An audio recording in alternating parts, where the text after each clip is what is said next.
Ce qui arrive à Paul-Henri Sandaogo Damiba ne concerne pas qu'un homme. C'est le signal d'un Sahel qui change de règle. L'exil ne protège plus personne. Le rapatriement de Paul-Henri Sandaogo Damiba n'est pas un simple événement politique.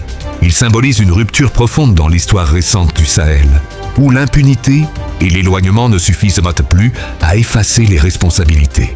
Ce retour marque un moment charnière pour le Burkina Faso et, au-delà, pour toute une région en quête de justice, de souveraineté et de stabilité. Ancien officier supérieur de l'armée burkinabé, Damiba accède au pouvoir en janvier 2022 par un coup d'État dans un contexte sécuritaire critique. Le pays est alors frappé par des attaques terroristes répétées, des déplacements massifs de population et une perte de confiance envers l'État. Son arrivée est perçue comme une réponse militaire à l'échec du pouvoir politique. Il promet de restaurer la sécurité, de redonner confiance à l'armée et de recentrer l'État sur sa mission première, protéger les citoyens. Mais très vite, l'espoir laisse place à la frustration.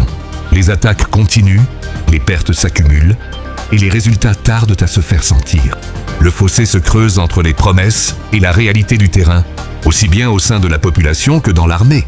En septembre 2022, Damiba est renversé par le capitaine Ibrahim Traoré.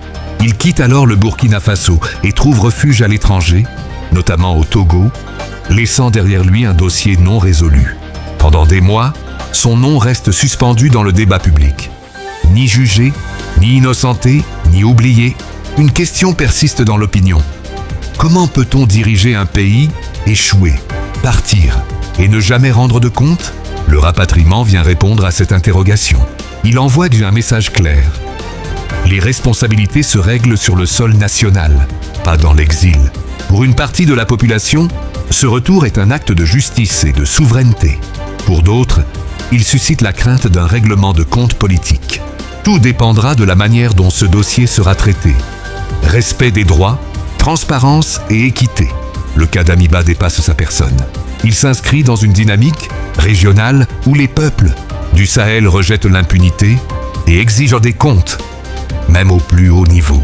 Ce rapatriement pose une question essentielle. Comment bâtir un État fort sans reproduire les erreurs du passé? Un État fort n'a pas peur de juger, mais il n'a pas besoin d'humilier.